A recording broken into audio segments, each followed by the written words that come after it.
It's my great pleasure to introduce our guest this evening, Jere Van Dyk, a journalist, author, and CBS News consultant who covers Afghanistan and Pakistan. He has authored a book called Captive, My Time as a Prisoner of the Taliban, and another work in Afghanistan. He's also written for such publications as the New York Times, Newsweek, and National Geographic. And in 1981, while working as a correspondent for the New York Times, Van Dyk lived with the Mujahideen as they battled the Soviet Army. From 2006 to 2009, he served as a senior fellow for the Carnegie Council for Ethics and International Affairs. And while a senior fellow in 2008, he went to Afghanistan and Pakistan to research the Taliban for a book, but he was subsequently captured by the Taliban and imprisoned for 45 days, becoming the second American journalist to be captured. His most recent book, The Trade, My Journey into the Labyrinth of Political Kidnapping, discusses the political and economic motives of kidnapping. And he's currently an adjunct senior fellow at the Council on Foreign Relations, and he's joining us here tonight to talk about the trade and the geopolitics of kidnapping and the way in which terrorist groups have been using kidnapping. So, Jere, welcome, and thank you so much for joining us. Thank you, Carla. And I think to start, we probably need to understand a bit about what made you want to write The Trade. What caused you to need to go back and really think hard about the way in which kidnapping is being used? I think the best way for me to answer that is, if you recall, just before Steven Sotloff was murdered by ISIS, he wrote a letter when he was in his cell with Jim Foley and Peter Kassig and Alan Henning and others to his parents. And in that letter, he said, everyone has two lives.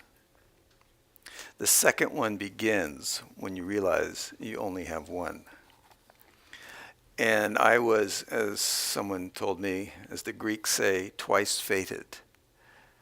I survived my kidnapping. And I felt and feel that I have an obligation as one who survived to keep alive the names of those who were murdered, to speak on behalf of those who did survive and who don't want to talk about it, and to tell the world what is now what I consider a new and extremely potent new form of political warfare. And as Carla said, I was the next person kidnapped after I was the second person kidnapped. The first person was Daniel Pearl. And Daniel Pearl, as you recall, a Wall Street Journal reporter in Karachi in Pakistan, was held for about 10 days to 2 weeks. We don't know exactly when, but he was slaughtered by al-Qaeda. And the ransom demand was that the U.S. provide to Pakistan the F-16s that we had provided to them, that we had sold to them, but failed to deliver, as well as to provide better treatment for men in Guantanamo, which is a rather strange demand for a terrorist group, when you think about it. And that was the beginning of political terrorism after 9/11.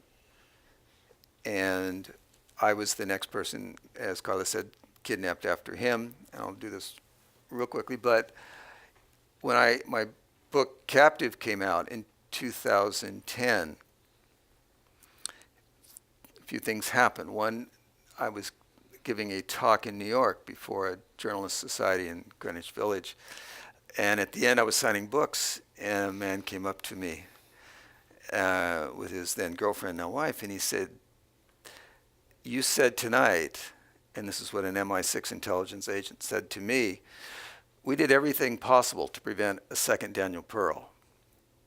And then he said to me, this young man, or he asked me, "Do you think you would have survived if you were Jewish?" I go, ooh.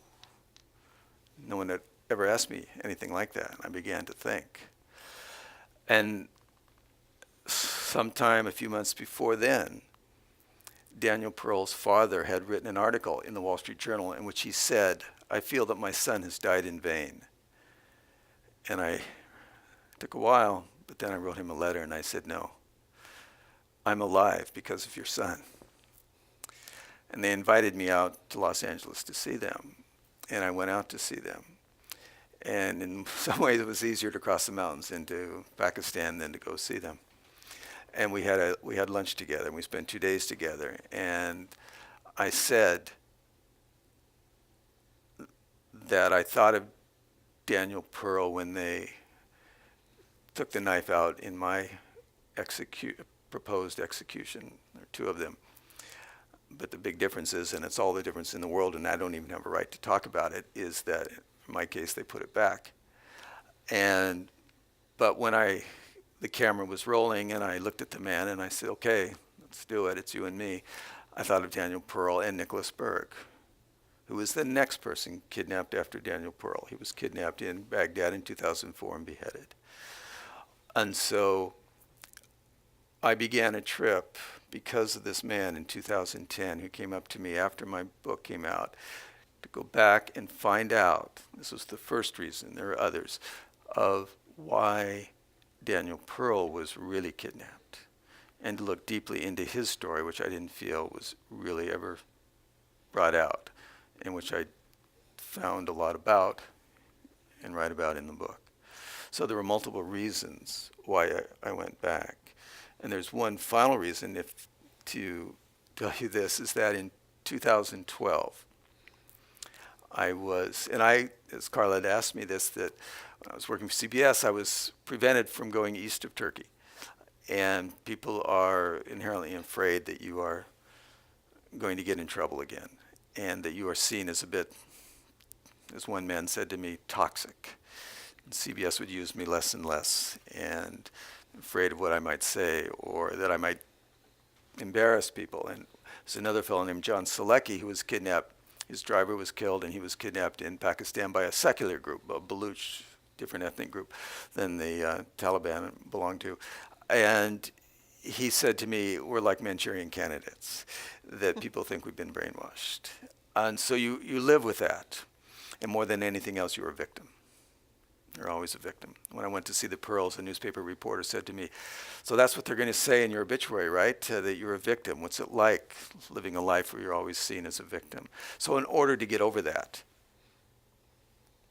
to become, say, a man again, that was another reason. And the final reason is that in 2012, I came home at night from work, and there was a letter from the Department of Justice, Federal Bureau of Investigation. What in the world? What is this about? And I dealt with the FBI a lot. The FBI is in charge of all kidnappings of Americans anywhere in the world. And the letter said, and this is a paraphrase, Dear Mr. Van Dyke, we regret to inform you, but we are closing your case. We know that this probably comes as a bit of a shock, difficult for you to comprehend. Please don't think that it's disrespectful in any way, but we have found fit to close your case. If in some time in the future we find reason to open it, we will. And I sat there and I said, they got away with it. Samad and Razigul and Mullah Malang and Shawali, etc., the men who were involved in it. And I said, they got away with it. It's up to me to go back and find out the truth. So those are the things that led me on this journey.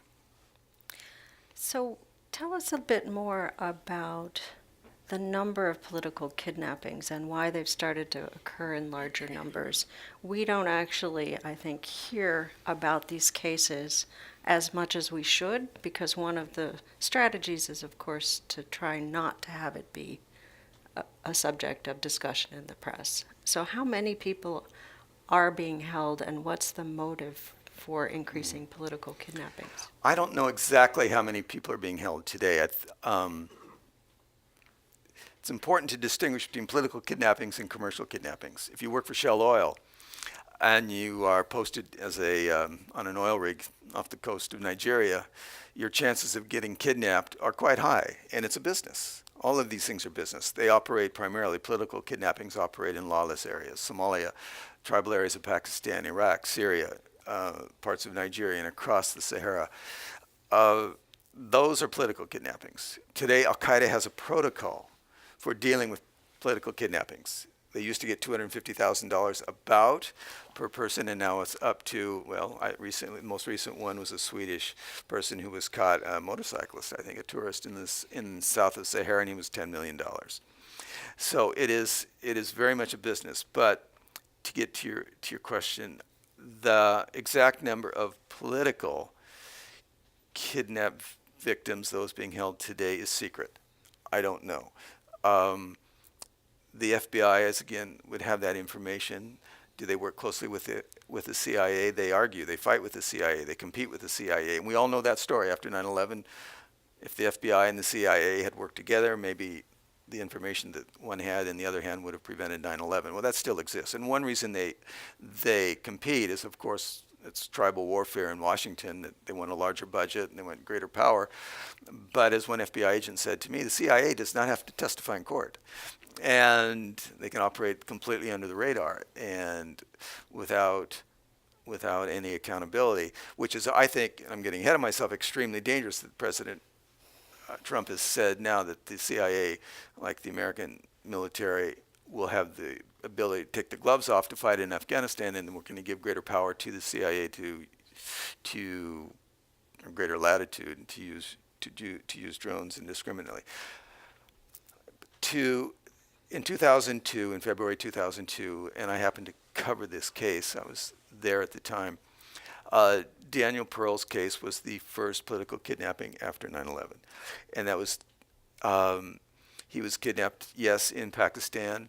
There were about 26 people involved in his kidnapping, about the same number who were involved in mine. Most of them were Pakistani. However, it was an al-Qaeda operation, and it was, many people feel that it was al-Qaeda's way of announcing to the world that they existed. Now, we know that what they just did a few weeks before in 9/11, but it was in the political world, in the political kidnapping world, this was their way of saying we are here, and they introduced a new form of political warfare. Kidnappings per se started in our modern era in about 1983 with Hezbollah taking Terry Anderson, another journalist in Beirut, but post 9/11, which is the focus on now, because those people, all of those held by Hezbollah, were never there was never a ransom demand for any of them. They were used as pawns against the United States and France, and that also in that era was the first time. The second part, or the second side to the two-sided this form of political warfare, and that is suicide bombing. And that was when they bombed the Marine Corps barracks in 1983, and 10 minutes later they bombed the French paratrooper barracks. The first political suicide bombing in the Afghan-Pakistani theater took place in Pakistan in 1995, and it was orchestrated by Ayman al-Zawahiri, who today is the head of al-Qaeda. And there's a very interesting backstory to that, and I'll come to that in a minute. The second kidnapping was Nicholas Berg, young entrepreneur, I think from Pennsylvania, went to Iraq, and he was kidnapped by, nom de guerre is Abu Zarqawi. Zarqa is a city near Amman. He's a Jordanian, and he comes out. He went to Pakistan. He went to, and this is the introduction of al-Qaeda into this, and I'll talk about this more in a minute. But he went from jail in Amman to Pakistan, and then he went to a refugee camp run by a man named Abu Sayyaf, from which the name Abu Sayyaf, the guerrilla group in the southern Philippines, got its name. Trained there, then went to Tora Bora, then to a place called Sarobi, not far from Kabul, and developed his jihadist credentials. He went to Iraq, and most people here, I think, will know this story. In order to create al-Qaeda in Iraq, he had to really assert himself in this vicious war against the Shia, but he kidnapped Nicholas Berg. It was shown on television, thereby introducing truly al-Qaeda to the world. And I remember I was at CBS in the newsroom the day that his video was shown, and the argument between the national editor and the another editor of similar stature over how much of this video are you going to show, because I do remember the scream. But the fact that what we're talking about here is the absolute power of television and political kidnapping, a form of warfare used by the weak against the strong. The next kidnapping after that was in Kabul a few months later, when 3 UN workers were kidnapped. And that is when the U.S. Army, the U.S. and the U.S. Embassy, with the U.S. military more than anybody else, said we have to shut this down. There's something starting here. And so they very hard to try and stop what happened in Kabul, to keep it relatively quiet. In researching my book, I talked to the interior minister who was in charge of all of this. He said there was absolutely no ransom whatsoever. And I talked to a British intelligence agency, who was relative to my case, about this. He said, no, there was absolutely no ransom whatsoever. And then I talked to an old friend of mine who was the governor of Kabul, and he said, yes, it was a 15 million euro ransom, and the money disappeared. What's the truth? I don't, as I sit here today, I don't know the truth. You may be able to discern it based upon the evidence that I provide in the book. The head of the UN there, who's now in Colombia, refused to talk to me. I tried many times to reach him. He wouldn't answer me. The next kidnapping after that was 3 years later in again Afghanistan. An Italian foreign correspondent named Daniele Mastrogiacomo, who a bit cavalierly, I felt, somewhat arrogantly when I heard the story, and very naively when I heard the story, went with an Afghan fixer, which means a guide, and a driver to southern Afghanistan to meet with the Taliban, and he was kidnapped. And the demand was that the Karzai government release Taliban prisoners, and that the Italians remove themselves, about 1,000 Italians, members of NATO, in Afghanistan, remove all forces. Italy refused. Karzai refused to release the men. The Taliban beheaded the driver and beheaded the fixer. Italy panicked. Italy paid a huge ransom, and it was the first time that a government paid a ransom for a Western kidnapping victim. There was never a chance for the Pearls to ever have that opportunity, neither for the Bergs. A few months after that, 23, again, one could say very naive, South Korean missionaries, Christian missionaries, went to Afghanistan. It's illegal to evangelize if you're Christian. There's only one church in Afghanistan. It's in the Italian embassy. It's a Catholic church where anybody, whether you're a soldier or a foreign worker or whomever, it's the only place you can go to a church in Afghanistan. They were kidnapped. 2 people were killed. 2 men were killed. The South Korean intelligence agencies paid, according to Reuters and others, $22 million. The United States tracked them down and killed them all, and I was next. And the demand for me was $1.5 million and 3 men from Guantanamo. The next person after me was David Rohde, the New York Times, and his demand was $25 million, and which quickly came down. But in his case, or in my case, they called me the Golden Goose. And a week after David was kidnapped, I was out and I went to the New York Times, and they started this group, same thing that CBS and the Wall Street Journal and others have done, to figure out what they're going to do. And they said, well, they call David the Red Rooster. What does that mean? And I said, that means they're not going to kill him. He's worth a lot of money. A kidnapping victim is a commodity. And in my case, they wanted to exchange my fixer and have his father come in as the collateral.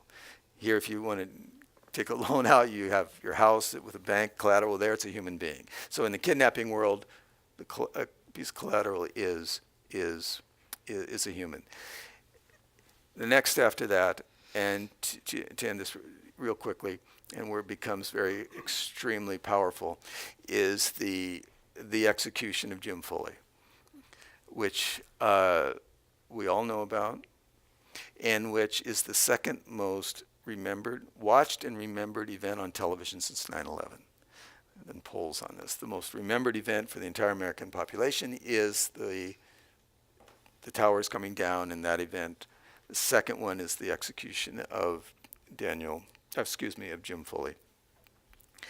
That is arguably the reason why the United States went to war. It horrified the nation so much, it galvanized Obama, and that led to our war on ISIS. 2 weeks after that, it was Stephen Sotlov, and Peter Kasig, and then Kayla Mueller, but she was not executed that way. She was killed by a bomb, and which so upset the Obama administration that they called all of us former hostages and families, those who were killed, to the White House.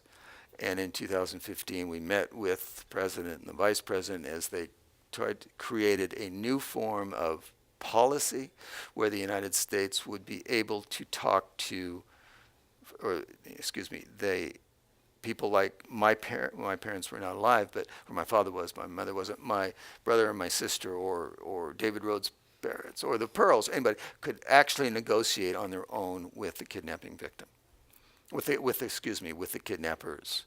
It was the first time, and that became the policy. And the final point, which I want to touch on, and which I forgot to mention, is that because this is before 9/11, in that in 2000, two Christian missionaries, Gracia and Martin Burnham from Kansas, were kidnapped by Abu Sayyaf in southern Philippines, went through a horrific year in the jungle.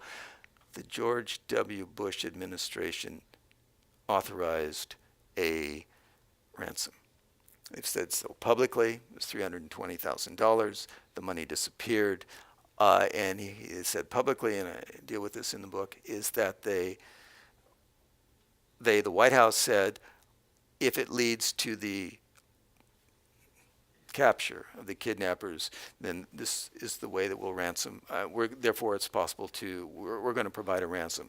And some people feel it was done for Bush's Christian constituency.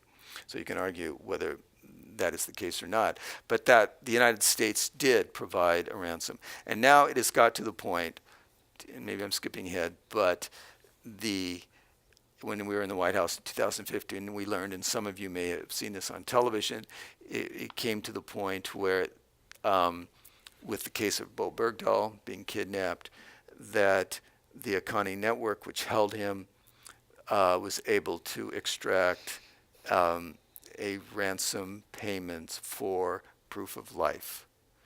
And the Pentagon did it. The fellow who was in charge of that stated so publicly, and he was going to be court-martialed, but he was let out of the Army shortly thereafter. And so today what we have most recently, and we'll talk about this later, is this week we had a release of a family, a Canadian-American family, that was made headlines throughout the United States. I've been involved in that for a long time, behind the scenes with the families and the other side, and I'll talk about that. But it just shows the power of kidnapping. And the most important thing about that was, in the Boyle-Coleman one or in the Bergdahl one, was that the entire time from post 9/11, when the Bush administration and first with the Obama administration, we would never negotiate with terrorists, so to speak. We would never deal with the Taliban. The Bergdahl case, the Akani network was able to raise itself to a point where they negotiated directly with the United States for the release of Bo Bergdahl. So kidnapping has allowed elements of the Taliban to achieve almost, I won't say nation stature, to be accepted as a nation state. But they were able to force it where the United States had to negotiate with Bo Bergdahl, with the Akanis, to get Bo Bergdahl out. Thank you for that, and for just talking about your own experience, but also trying to give some context and remind us of all of the individuals and the families who have been affected by this strategy over these many years. You spend quite a bit of time and do quite a good job of portraying the complexity and the nuance of these radical Islamic movements that are active in Afghanistan and Pakistan. These movements tend to run together in the mind of the casual observer, and just listening to you speak right now, you spoke a lot about the Taliban or al-Qaeda or the Haqqani network or ISIS. So could you talk a little bit about the important differences that you see between those groups? And is there any meaningful way to say that one of these groups may be more radical than others, or more dangerous than others, in your view, in your investigation?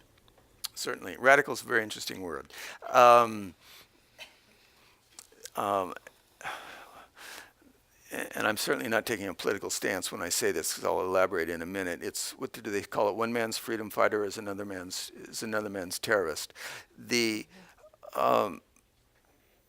real quickly, I'll take you on my background in Afghanistan very quickly, and I think I can explain it this way. When I was a very young man, I been in the army with a fellow who's here tonight, and afterwards I went to school, graduate school in Paris on the GI Bill, and I realized in Paris that you could buy an old car, and it was something that kids were doing then in Europe, and sell it in Asia. You could drive it across Asia and sell it. It was an adventure in a form of make money. And so I called my parents, and to this day, my brother and I do not know why our mother said yes, but we bought an old Volkswagen in Germany and drove it across Asia. That was when Iran was our ally.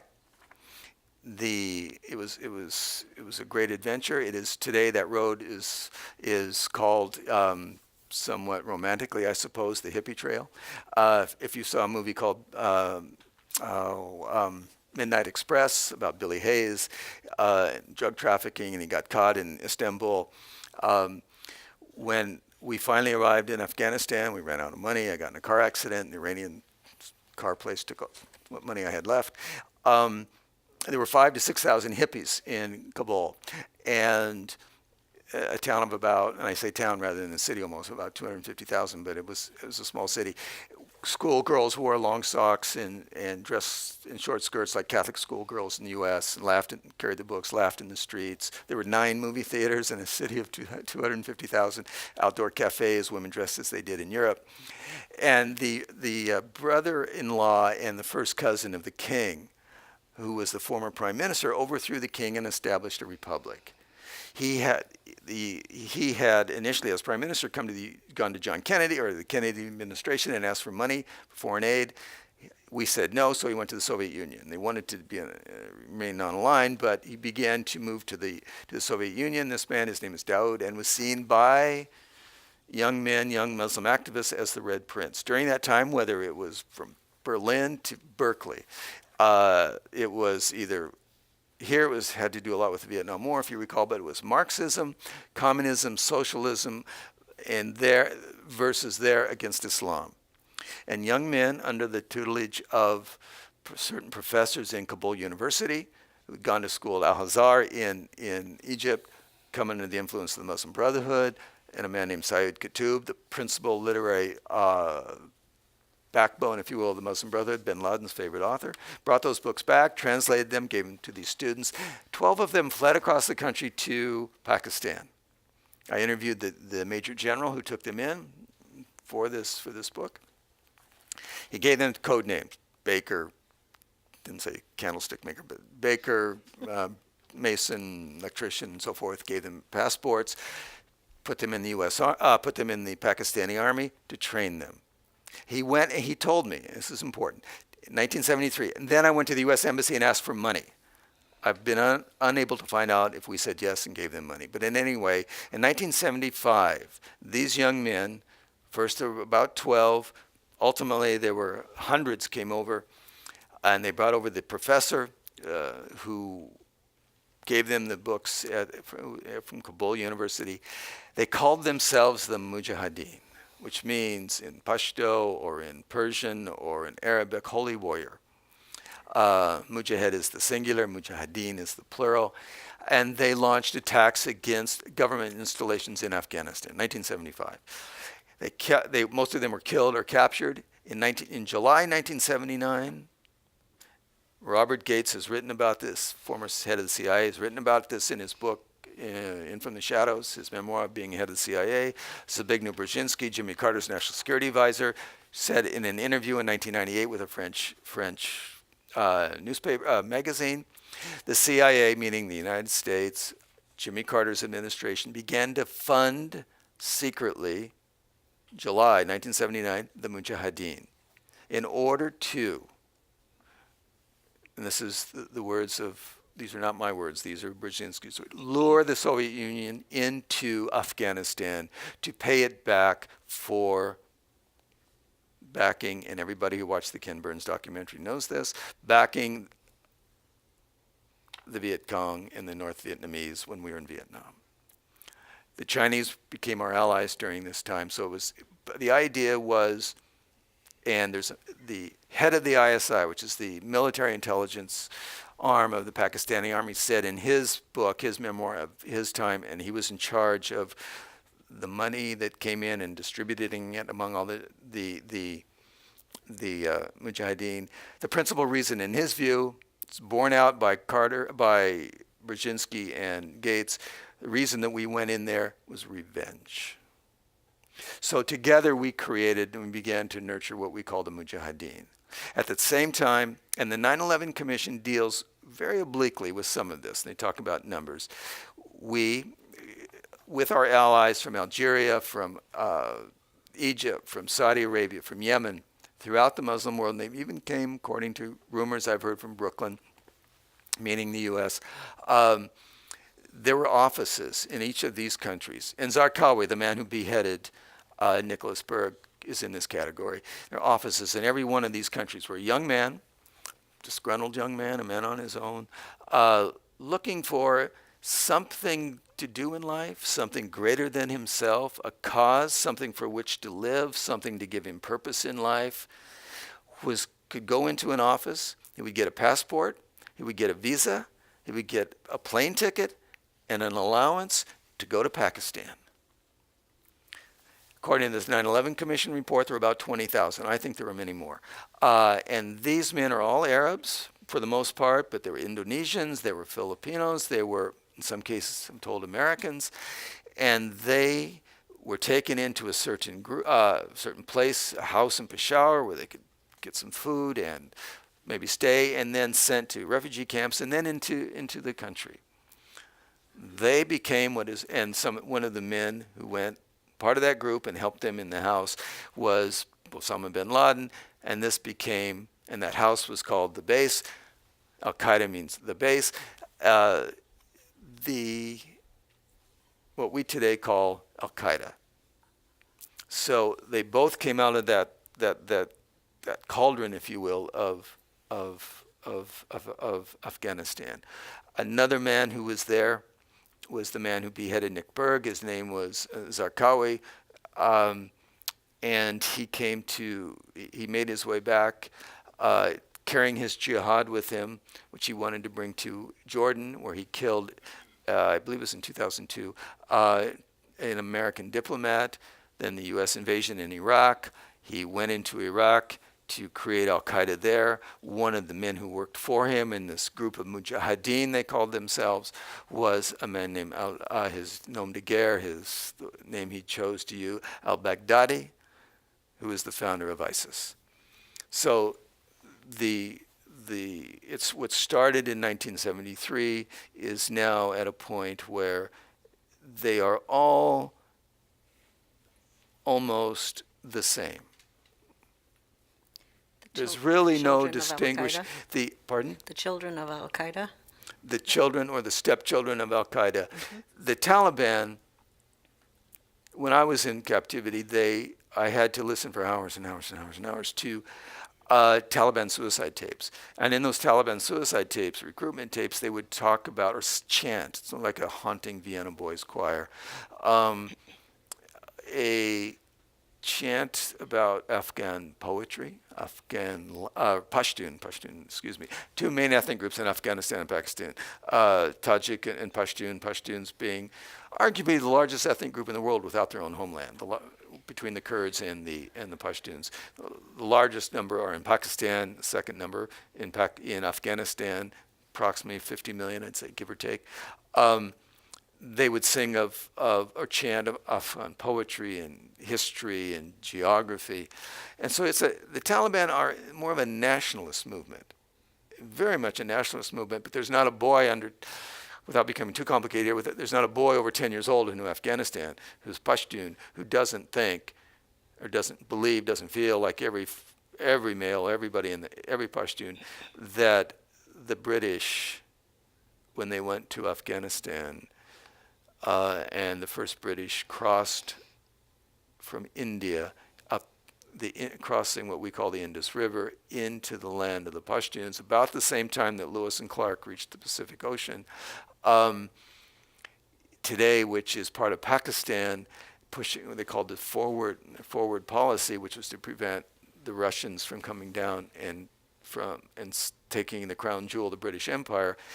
This border they created, which divides Afghanistan from Pakistan, which no Afghan government has ever accepted, including the Taliban government. So this is where the war is being fought. This is the center of this, the center, the birthplace, the fountainhead of all of these movements. So one other movement that you didn't mention yet, the Haqqani network. So how does the Haqqani network relate to ISIS, al-Qaeda, the Taliban? Or not? It does. When I was this young, naive journalist / explorer, and more explorer in my naive way than journalist of any sophistication at all then, went to Afghanistan. I went along the border in Peshawar, and the Mujahideen by then had been divided up by Pakistan into 7 major political parties.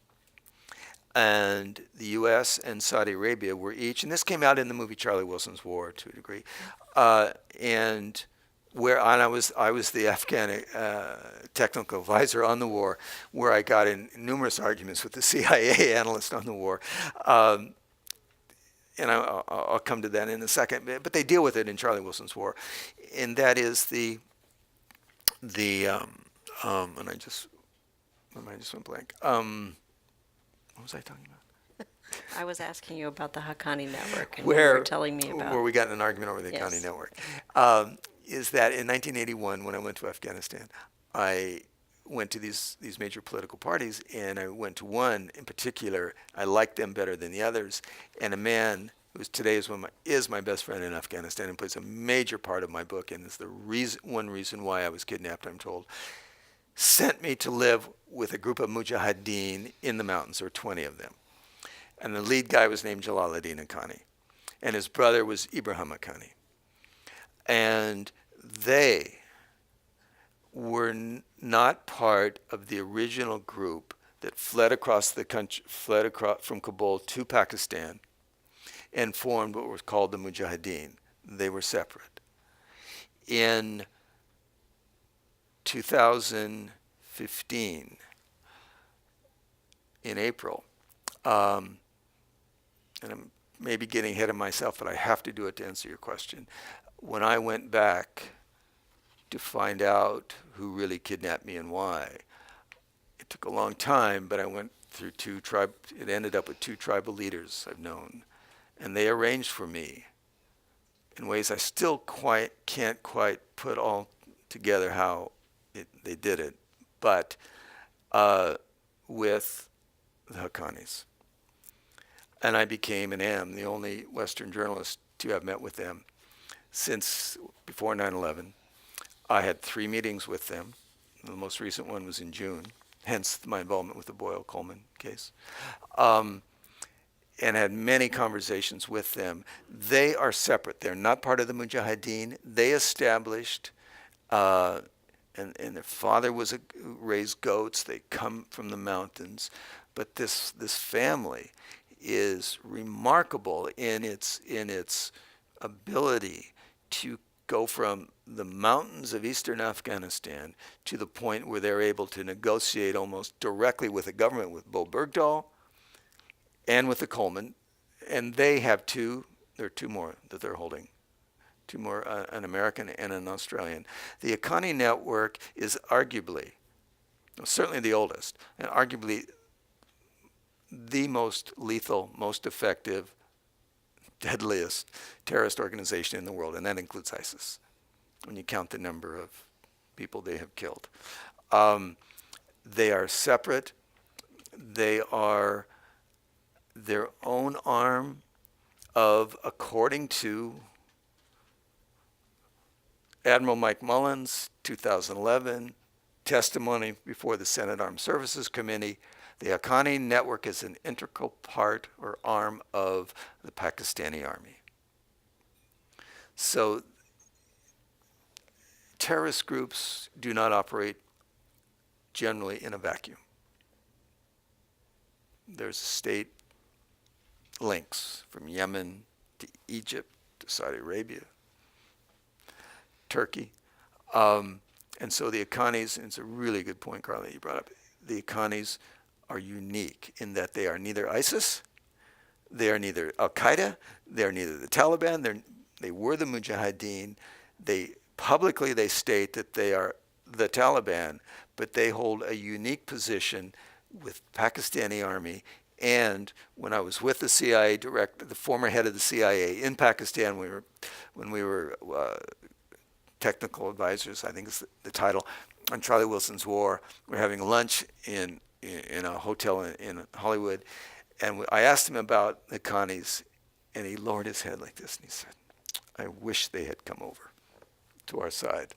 So there was a bond that developed between particularly with the Haqqanis and the CIA, and I cannot claim innocence here because there's a bond between us in a certain way, in that they would allow me to come back and see them and spend hours and hours talking with them. They are separate. Thank you for that. Every answer that you give provides so much complexity, and I can think of about 10 different questions to ask. I do want to get to some of the questions that I've gotten from the audience, and one in particular is, to bring you up to the present, is about U.S. engagement and policy in Afghanistan. And so I'd like to ask you, back in 2010, you and many other journalists wrote an open letter to President Obama advocating that he move to seek a peaceful rapprochement with the Taliban. How do you feel about prospects for peace in Afghanistan and the continued U.S. involvement in Afghanistan today? The war against the Soviet Union, the war between the United States' involvement in Afghanistan, let's say, which began, insofar as we are concerned here, very seriously in 1979, the Mujahideen were seen as a proxy army of the United States in the Cold War. We did not want to put, obviously, our own soldiers troops in Afghanistan, so we hired this mercenary army of Arabs and Turks and Filipinos and Indonesians, out of which came al-Qaeda, and we funded with Saudi Arabia the Mujahideen, thereby taking a very tolerant, very tolerant Hanafi Muslim nation like Afghanistan and turning large elements of it, especially in the rural parts, into a Wahhabi, Saudi Arabia, Afghanistan, and thereby changing the entire complexity of Afghanistan in parts of Pakistan, where thousands upon thousands of madrasas were built by the Saudis in their evangelization program, in their own desire to promote Wahhabi Islam around the world. And that created this cauldron of war that the Soviet Union saw that they could not win and pulled out. And in the Geneva Accords that ended that war, obviously in Geneva, it was between Pakistan and Afghanistan and the United States and the Soviet Union were on the sides. And the only reason that that war ended was because it was negotiated. But it really didn't end because even though we did not provide as much as before, we still kept active, and the Soviet Union kept pouring arms into that then communist government that they had in power, and it continued. Afghanistan has been at war now since 1978, and then clearly since 1979, and out of which came the tragedy of 9/11. And so from President Bush, who went in to try and destroy al-Qaeda, and was asked and wanted to, more than anything else, we wanted to get bin Laden. Mullah Omar refused to do it, and the principal reason is because of tribalism and because of Pashtunwali. And it was very clear to me in prison, they talked about this. It was that there was no way that Mullah Omar felt that he could go against the ancient tribal code of Pashtunwali, the ancient tribal code of the Pashtuns, and give up a guest in his home.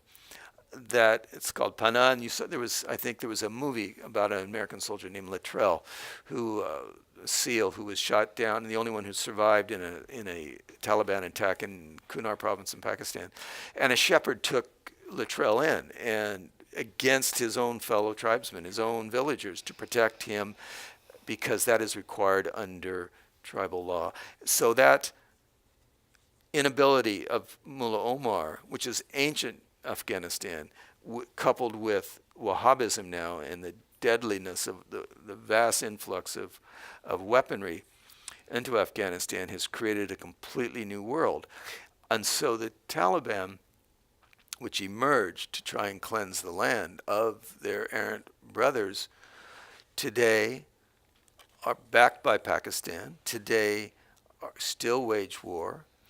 President Obama had close to 90,000 troops in Afghanistan,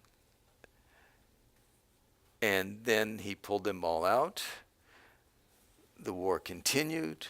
Now a new president said he's going to take the gloves off. He's going to allow the CIA greater latitude with drones. He's going to allow the army to commanders on the ground to do what needs to be done to clean this up. More air support. The more air support, the more villagers you're going to kill. The more villagers you kill, you're going to send every boy, cousin, relative, I don't care how, in that extended family, to the Taliban out of revenge. So what are 15,000 troops going to do what 90,000 troops couldn't do? It's a long-winded way of answering your question, Carla, to say that the only way this will be resolved is in Islamabad. Now, there was one, and I say Islamabad, by that I mean other nations. There was one negotiation so far, one peace talks in 2014. It was in the New York Times. And at the table you had representatives of Afghanistan, you had representatives of the Taliban, and it's not clear because I've heard different stories that the U.S. has said that we did not have anybody in the room. The Chinese were in the room. But what's interesting is that on one side of the table representing Afghanistan was the very man, his name is Dean Mohammed, whose family I was said to be too close to, which led to me getting what happened to me, representing Afghanistan. On the other side of the table, leading on behalf of the Taliban, even though it's not a member of the Taliban, was Ibrahim Haqqani, Jalaluddin Khani's younger brother, who's today the head of the Taliban. These men were once allies. They were once in the same Mujahideen political party. Today were the chief negotiators for their separate countries.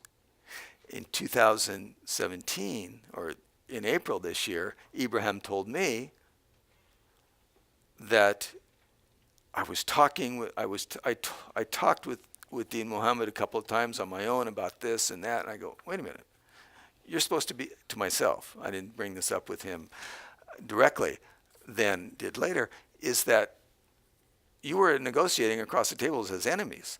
But you just told me that you were talking with him together about whatever you were talking about twice.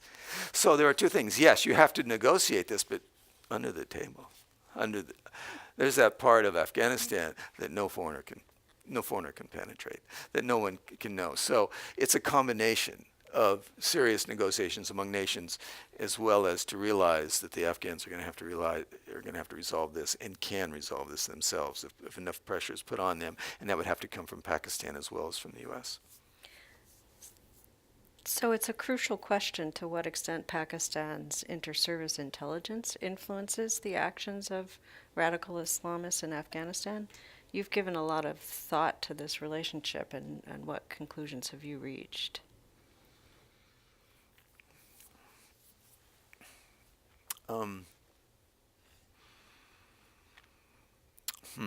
You've all noticed that it's very delicate. I'll answer it in dealing with the kidnapping. That in the last week there's been a case of the stories of the CIA tracking the Boyle-Coleman family.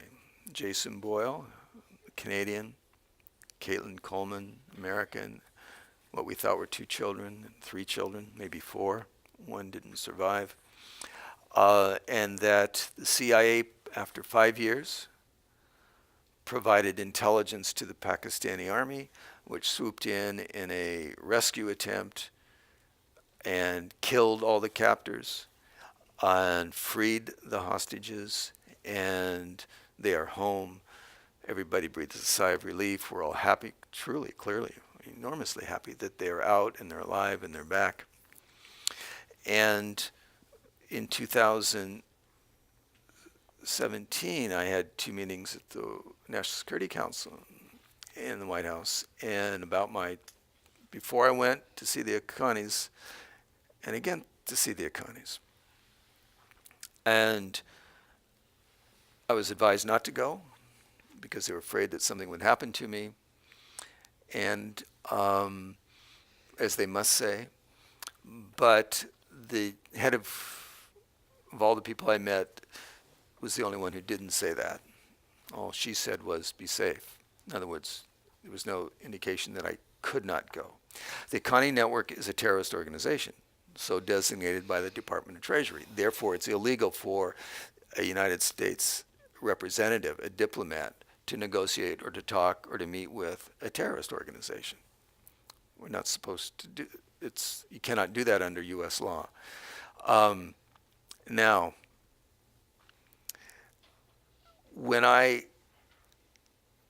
to step back, in 2015, after our meeting in the White House, a man involved in my kidnapping, who's a British intelligence agent, called me, said he's coming to the U.S. and could he meet me in Penn Station in New York, and he wanted to meet my friend David Rode also. David was up in New England, where he's from, with his family.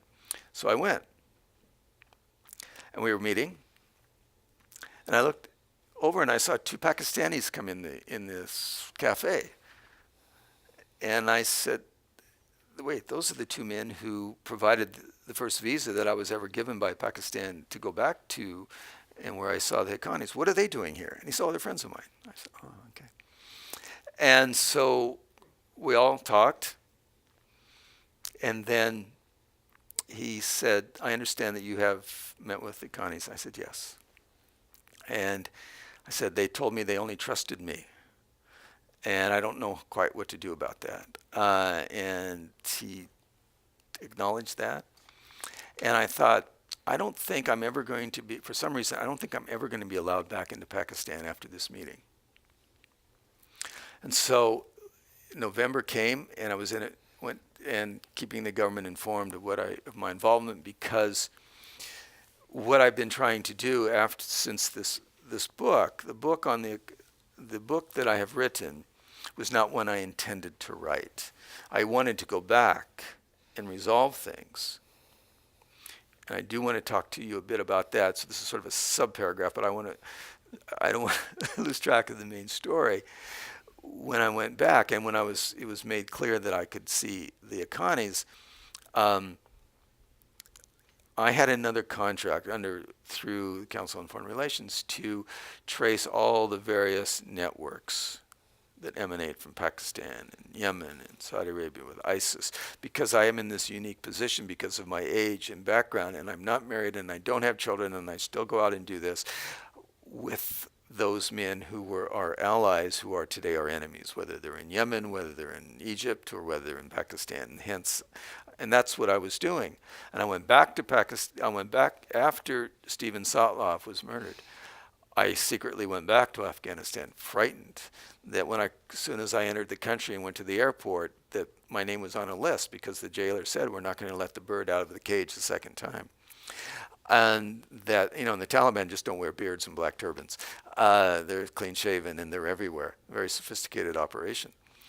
And I went to see my friend, who I thought that I had, because of my relationship to him, and that I had been kidnapped. And we sat in a hotel, and I told him the whole story, and he said, no. And he said, it's this.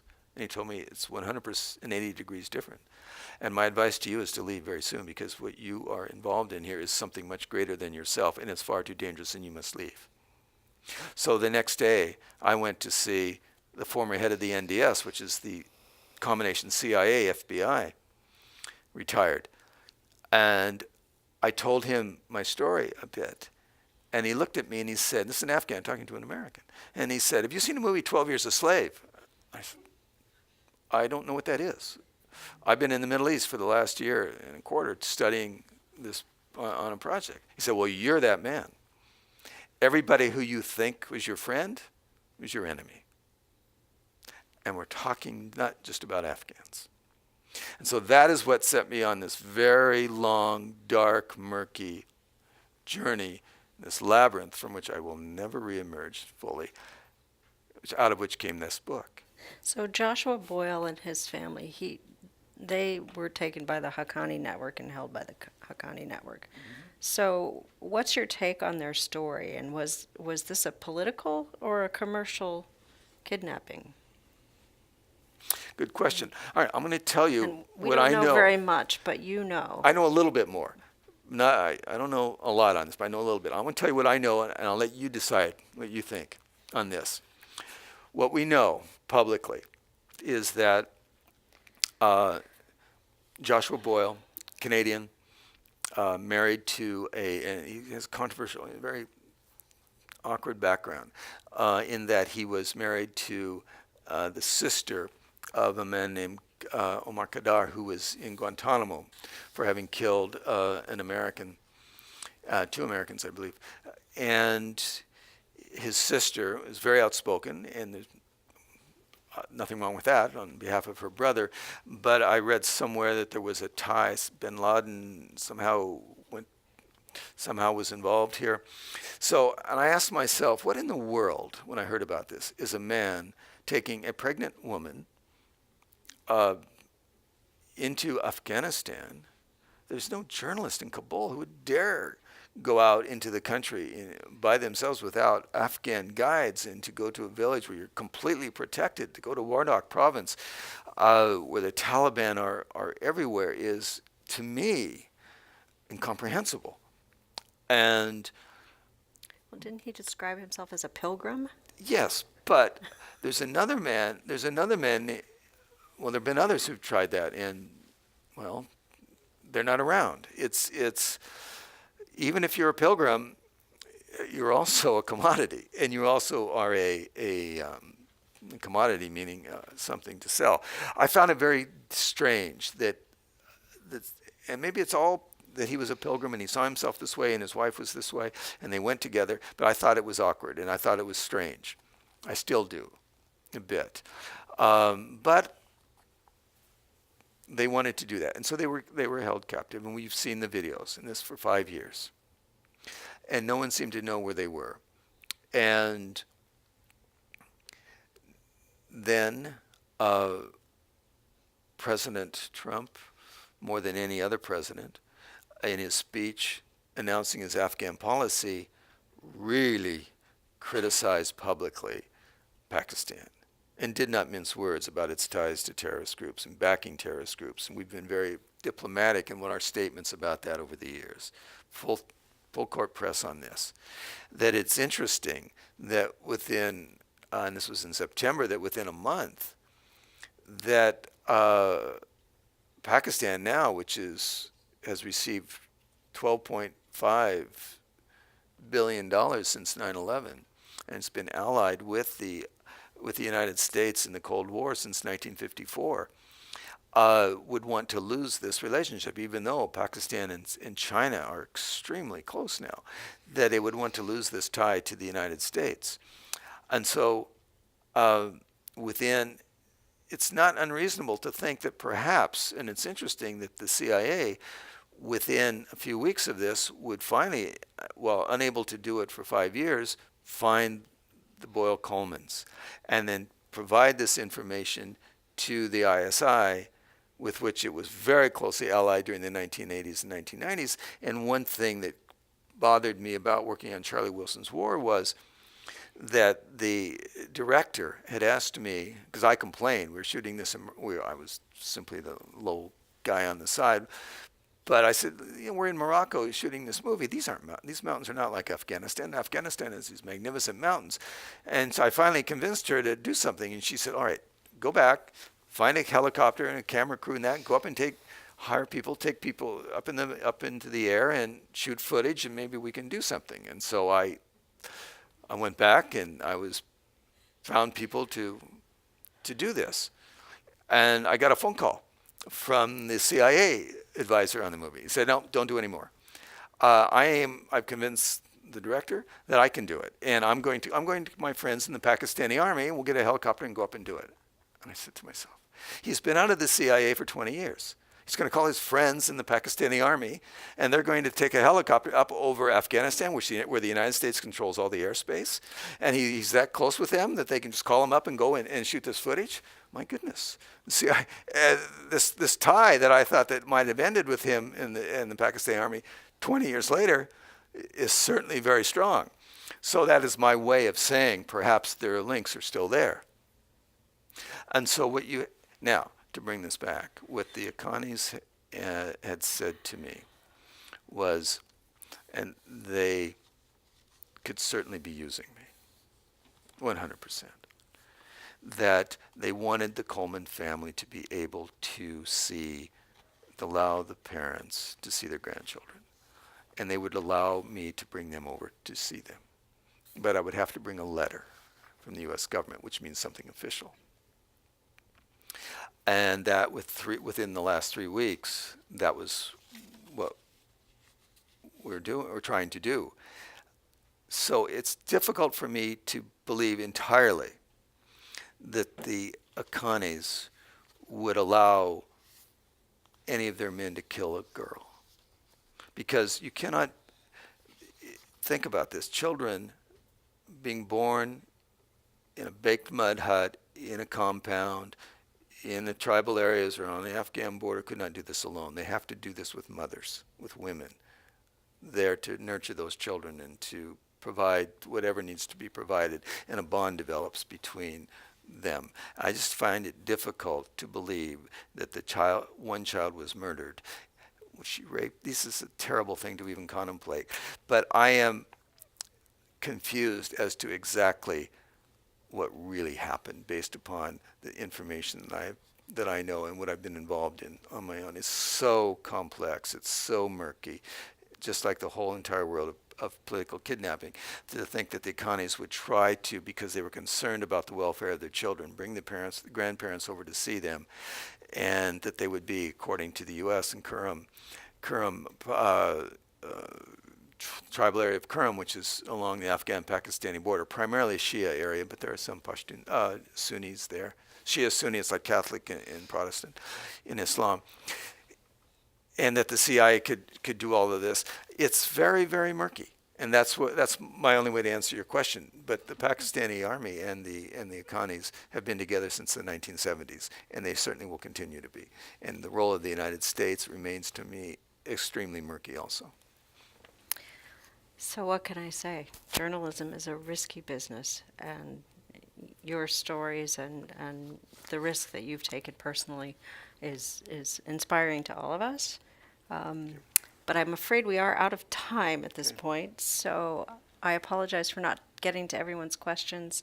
And I want to thank Jere Van Dyk on behalf of World Affairs for joining us this evening, and thank all of you for your terrific questions. Thank you very much, Jere.